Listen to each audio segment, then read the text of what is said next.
Assalamualaikum warahmatullahi wabarakatuh. Halo anak-anak semua. Hari ini kita akan belajar tema 8, subtema 1, pembelajaran keempat dengan muatan IPS dan PPKN. Sebelum mulai belajar, kita berdoa terlebih dahulu ya. Berdoa dimulai.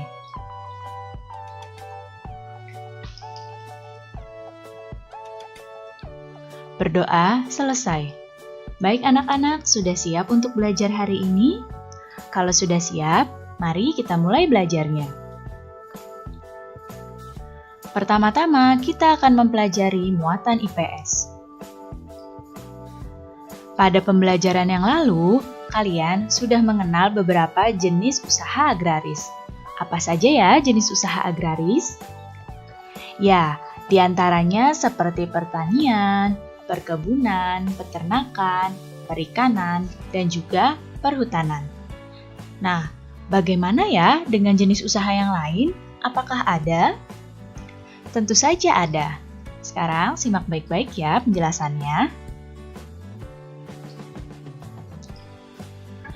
Jadi, selain di bidang agraris, ada bermacam-macam jenis usaha masyarakat Indonesia. Jenis usaha itu ada yang menghasilkan barang dan ada juga jenis usaha yang menghasilkan jasa. Berikut ini adalah beberapa jenis usaha. Ada di bidang perindustrian, ada jenis usaha di bidang perdagangan, dan ada jenis usaha di bidang jasa. Sekarang akan kita bahas satu persatu. Yang pertama, jenis usaha di bidang perindustrian.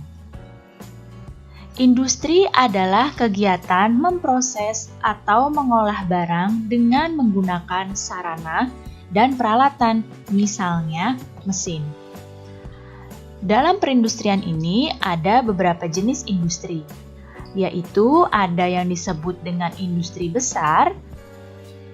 Industri besar adalah industri yang menggunakan peralatan, modal, dan tenaga kerja dalam jumlah yang besar. Nah, selain itu, ada yang disebut dengan industri kecil.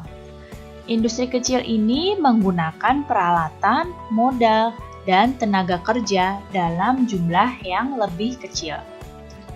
Nah, sekarang dilihat di hadapan kalian di sini ada gambar industri mobil.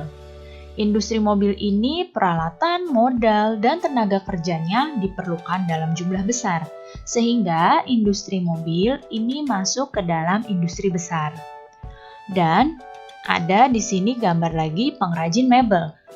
Ya, di sini pengrajin mebel, peralatan, modal, dan tenaga kerjanya juga kecil, sehingga masuk ke dalam industri kecil.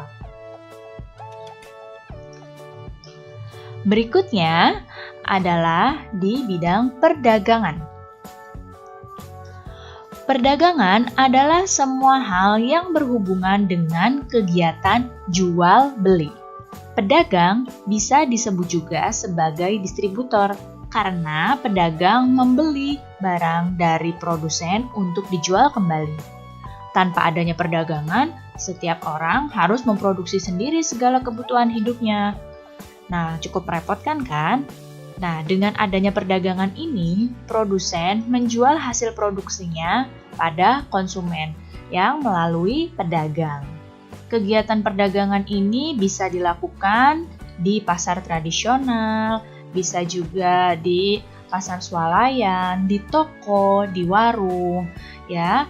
Ada juga bahkan sekarang perdagangan yang dilakukan secara daring atau secara online. Berikutnya adalah di bidang jasa. Jasa adalah segala aktivitas atau manfaat yang ditawarkan kepada orang lain. Usaha jasa memberikan pelayanan kepada konsumen. Contoh pekerjaan yang menjual jasa adalah guru, kemudian dokter, pengacara, montir mobil, jasa keuangan, pemandu wisata, dan sebagainya. Ya, jadi jasa ini tidak memiliki wujud, namun dapat dirasakan manfaatnya oleh orang yang menggunakan jasa tersebut.